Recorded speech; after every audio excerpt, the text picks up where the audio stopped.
Assalamualaikum warahmatullahi wabarakatuh.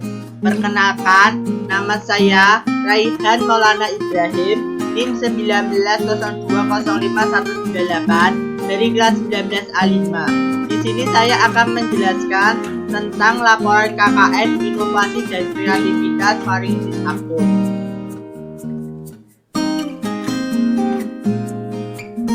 Latar belakang. Menurut Alif, tahun 2019, kuliah kerja nyata atau KKN adalah suatu kegiatan intrakurikuler yang memadukan pelaksanaan tridharma perguruan tinggi, yaitu pendidikan, penelitian, dan pengabdian kepada masyarakat, dengan cara memberikan kepada mahasiswa pengalaman belajar dan bekerja dalam kegiatan pembangunan masyarakat sebagai wahana penerapan dan pengembangan ilmu dan teknologi yang dilaksanakan di luar kampus dalam waktu mekanisme kerja dan teknologi persyaratan tertentu. Menurut Siti, tahun 2018, pendidikan tenaga kesehatan yang bermutu dan berkualitas diselenggarakan untuk mewujudkan perubahan, pertumbuhan, dan pembaharuan dalam rangka memenuhi kebutuhan pelayanan kesehatan dan meningkatkan derajat kesehatan masyarakat secara optimal dan menyeluruh. Menurut Triadi, tahun 2020, faringris akut adalah infeksi pada faring yang disebabkan oleh virus atau bakteri yang ditandai oleh adanya nyeri tenggorokan, faring eksudat, dan hiperemis, demam, pembesaran limfa node di leher, dan malaise. Penyebab terbanyak radang ini adalah kuman golongan Streptococcus beta, Haemolyticus, Streptococcus viridans, dan Streptococcus pyogenes. B. Tujuannya adalah yang pertama, meningkatkan, memperluas, dan memantapkan proses penyerapan teknologi baru dari kuliah kerja nyata ke perguruan tinggi dan sebaliknya. Yang kedua, meningkatkan dan memperluas dan memantapkan keterampilan yang membentuk kemampuan mahasiswa sebagai bekal untuk memasuki lapangan kerja yang sesuai dengan kebutuhan program pendidikan yang ditetapkan. Yang ketiga, memberikan kesempatan kepada mahasiswa untuk mendapatkan pengalaman kerja yang nyata dan langsung secara terpadu dalam melaksanakan kegiatan pelayanan kesehatan rekam medis rumah sakit dan puskesmas. Yang keempat, memberikan kesempatan kepada mahasiswa untuk memasyarakat diri pada suasana atau iklim lingkungan kerja yang sebenarnya. Yang kelima, memberikan kesempatan masuk penempatan kerja. C. Manfaat. Yang pertama, bagi mahasiswa. Laporan ini dijadikan sebagai keterampilan kepada mahasiswa untuk melaksanakan program-program pengembangan dan pembangunan. Yang kedua, bagi perguruan tinggi. Laporan ini dijadikan sebagai kerjasama dengan instansi pemerintah atau lembaga lainnya dalam pelayanan kesehatan.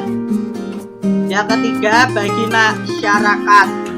Laporan ini dijadikan sebagai kemampuan berpikir, bersikap, dan bertindak dalam menyelesaikan masalah. D. Profil desa. Menurut Arista, tahun 2018, Puskesmas Jaringan adalah suatu pelayanan kesehatan yang terletak di Kecamatan Serengan, Surakarta, yang mempunyai wilayah kurang kerja lebih 19.932 km persegi yang terdiri dari 100% daratan. Tujuan didirikan Puskesmas Jaringan adalah untuk mengatasi masalah atau sebagian masalah kesehatan masyarakat. Struktur dan organisasi. Menurut Arista, tahun 2018, berikut struktur dan organisasi Puskesmas Jaringan sebagai berikut. Yang pertama, Kepala Puskesmas. Yang kedua, Kepala Sub bagian tata usaha bertanggung jawab membantu kepala puskesmas dalam pengelolaan. A. Penanggung jawab UKM atau esensial dan keperawatan kesehatan masyarakat. B. Penanggung jawab UKM pengembangan. C. Penanggung jawab UKP kefarmasian dan laboratorium. D. Penanggung jawab jaringan pelayanan puskesmas dan jejaring fasilitas pelayanan kesehatan. Berikut ini adalah gambar struktur organisasi puskesmas jaringan.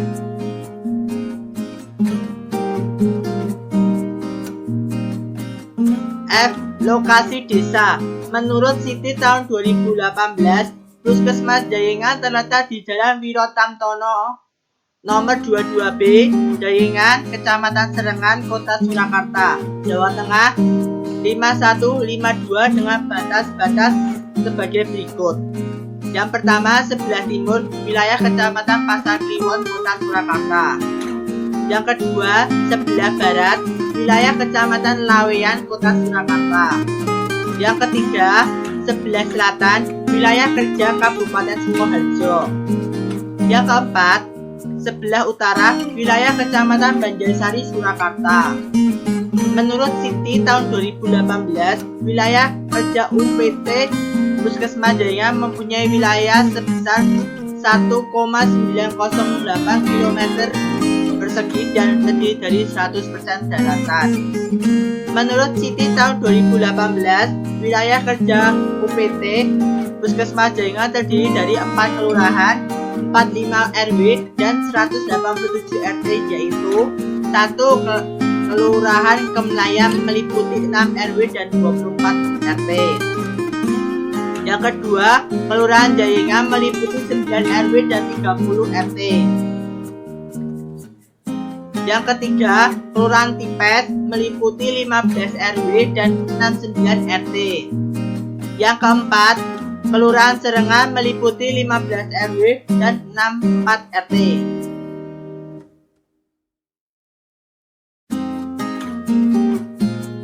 G. Pelaksanaan kegiatan. Menurut Siti tahun 2018, pelaksanaan kuliah kerja nyata atau KKN ini dilaksanakan di UPT Puskesmas Jaringan Kota Surakarta selama kurang lebih 2 minggu, yang dimulai pada tanggal 9 Juni dan sampai 22 Juni tahun 2021. Hasil pelaksanaan kuliah kerja nyata atau KKN UPT Puskesmas Jaringan Kota Surakarta adalah sebagai berikut. 1. Pengertian faringitis akut. Menurut Mary tahun 2020, faringitis akut adalah peradangan pada tenggorokan atau faring. Kondisi ini disebut juga radang tenggorokan, yang ditandai dengan tenggorokan terasa nyeri, gatal, dan sulit menelan. Biasanya faringitis akut disebabkan oleh infeksi virus. Jenis-jenis virus yang menyebabkan faringitis akut adalah influenza, rhinovirus, dan Epstein-Barr. Yang kedua, gejala faringitis akut. Menurut Mary tahun 2020, faringitis akut biasanya baru menimbulkan gejala sekitar 2-5 hari setelah penderita terkena infeksi. Beberapa gejala yang bisa timbul saat seseorang menderita faringitis akut adalah 1. Nyeri atau sakit tenggorokan. Yang kedua, gatal pada tenggorokan. Yang ketiga, sulit menelan. Yang keempat, demam. Yang kelima, sakit kepala. Yang keenam, pegal linu. Yang ketujuh, mual dan muntah. Yang kedelapan, pembengkakan di leher depan. Pelaksanaan kegiatan. 3. Penyebab faringitis akut. Menurut Mary tahun 2020, faringitis akut atau radang tenggorokan akut yang paling disebabkan oleh infeksi virus. Jenis virus bisa beragam, namun umumnya berasal dari golongan virus influenza, adenovirus, rhinovirus, dan Epstein-Barr. Menurut Mary tahun 2020, Faringitis akut juga disebabkan oleh penyebaran infeksi dari penyakit lain seperti pilek, flu, pertusis, campak, cacat, dan mononukleosis. Menurut Mary tahun 2020, pada beberapa kasus faringitis akut juga bisa disebabkan oleh infeksi bakteri. Bakteri ini biasanya berasal dari golongan Streptococcus A. Meski jarang, bakteri lain seperti Neisseria gonorrhoeae, Chlamydia trachomatis juga bisa menyebabkan faringitis akut. Meski kondisi ini jarang terjadi, infeksi jamur Candida juga bisa menyebabkan faringitis akut. Berikut ini adalah tabel pelaksanaan kegiatan KKN.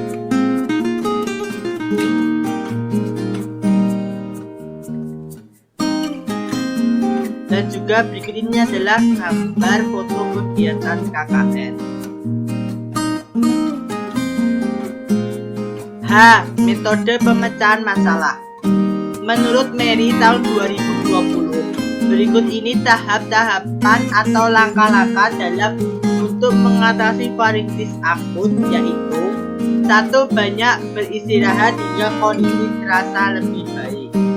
2. Jangan terlalu banyak bicara, terutama bila suara sedang serak. Yang ketiga, minum air putih dalam jumlah yang cukup agar tidak mengalami dehidrasi. Yang keempat, gunakan pelembab udara atau humidifier jika udara dalam ruangan terasa kering. Yang kelima, konsumsi makanan yang nyaman di tenggorokan seperti sup kaldu hangat. Yang keenam, berkumur dengan air garam hangat untuk meredakan nyeri tenggorokan.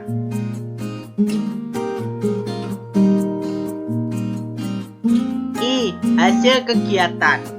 Menurut Mary tahun 2020, pengobatan faringitis akut bertujuan untuk meredakan keluhan dan gejala, mengatasi infeksi penyebab faringitis akut, dan mencegah terjadinya komplikasi. Menurut Mary tahun 2020, bila penanganan faringitis akut secara mandiri tidak membuat kondisi membaik dalam beberapa hari, maksimal 1 minggu, pemeriksaan ke dokter diperlukan.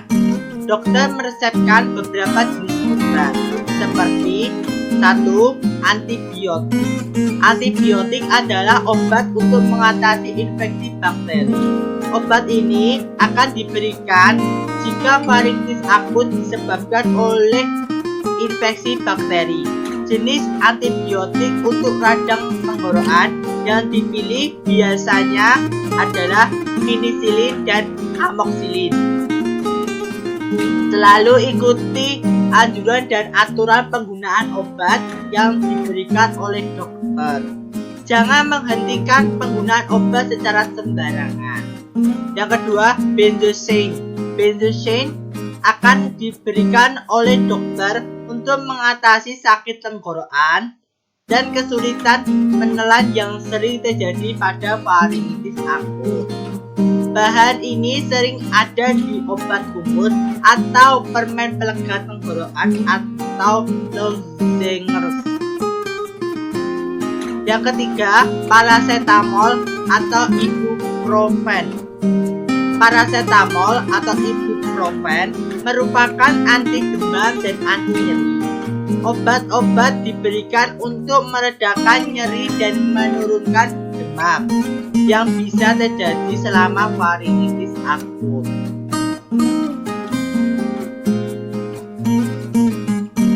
Selanjutnya, menurut Mary tahun 2020, pencegahan faringitis akut dilakukan dengan menghindari penyebab dan pemicunya. Anda dapat melakukan dengan penerapan pola hidup sehat dan bersih seperti 1. Rajin mencuci tangan dengan sabun dan air mengalir, terutama sebelum makan, setelah ke toilet dan setelah batuk atau bersin. Yang kedua, jangan berbagi peralatan makan dan minum atau peralatan mandi dengan penderita faringitis akut. Yang ketiga, selalu tutup mulut dan hidung dengan tangan atau tisu saat batuk. Yang keempat, jangan merokok dan hindari paparan asap rokok dan polusi.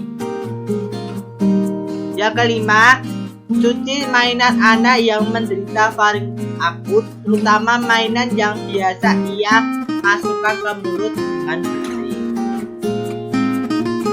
6. Pasien faringitis akut sebaiknya tidak masuk sekolah atau kantor selama 1-2 hari pertama sakit untuk mencegah penularan.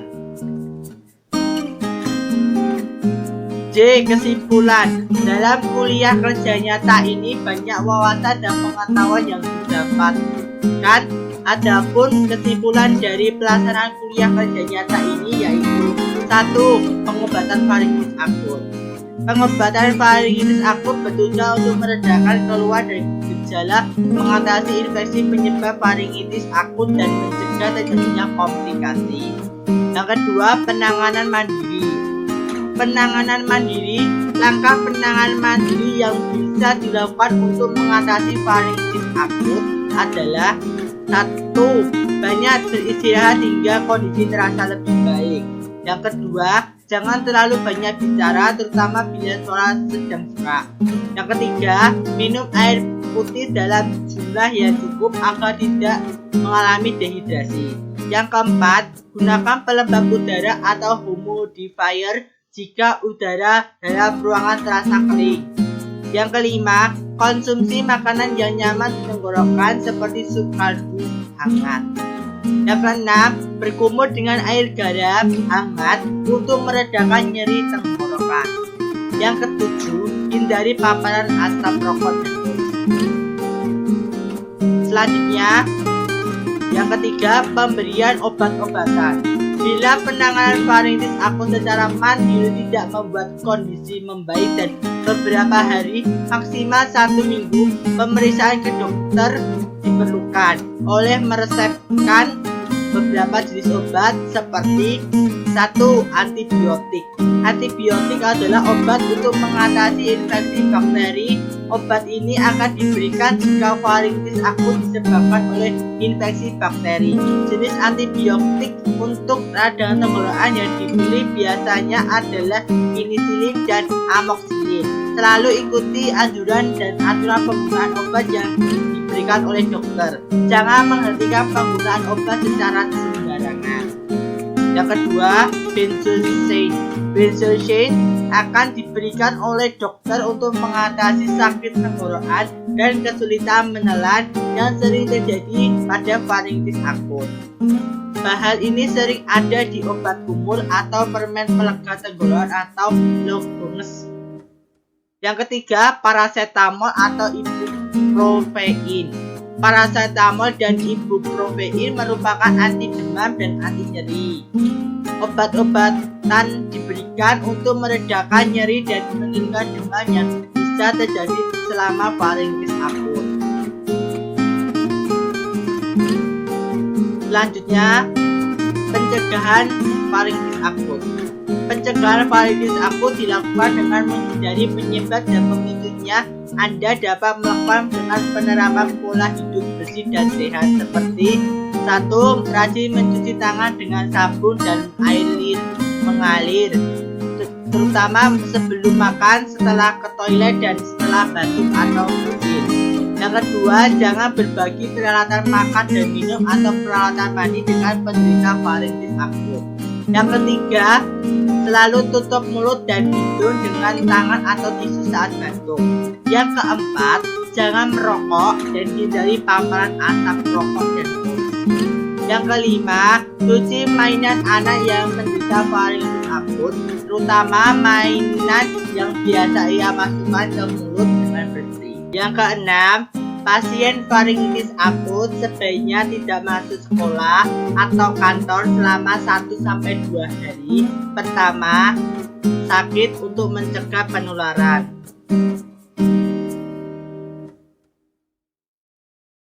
Saran. Dalam penulisan kuliah kerja nyata ini, penulis memberikan saran kepada yaitu 1. Bagi mahasiswa. Laporan ini dijadikan sebagai keterampilan kepada mahasiswa untuk melaksanakan program-program pengembangan dan pembangunan. Yang kedua, bagi perguruan tinggi. Laporan ini dijadikan sebagai kerjasama dengan instansi pemerintah atau lembaga lainnya dalam pelayanan kesehatan. Yang ketiga, bagi masyarakat. Laporan ini dijadikan sebagai kemampuan berpikir, bersikap, dan bertindak dalam menyelesaikan masalah.